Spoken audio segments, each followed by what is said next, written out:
I'm always delighted to be with Saul News. This has been such a leader in the conservative movement and the Republican Party.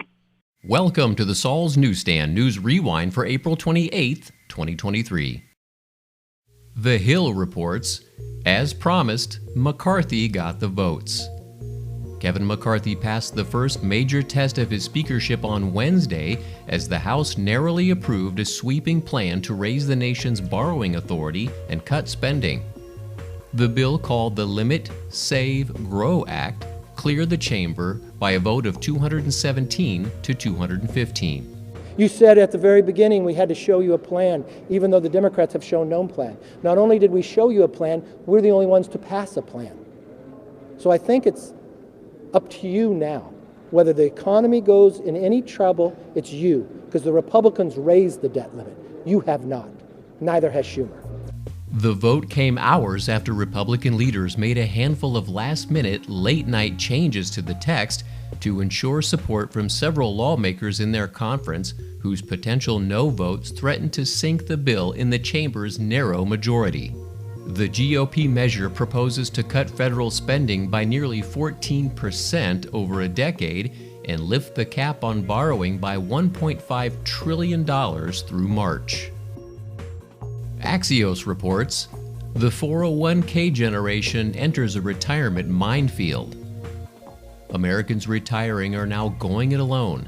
They're the first generation to rely on private savings instead of pensions to navigate the financial vortex of retirement.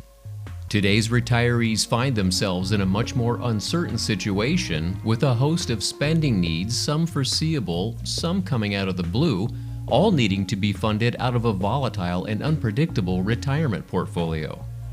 401k plans and IRAs don't generate steady and predictable income like pensions or Social Security. The result is a feeling of perpetual insecurity, even among those who've amassed substantial savings.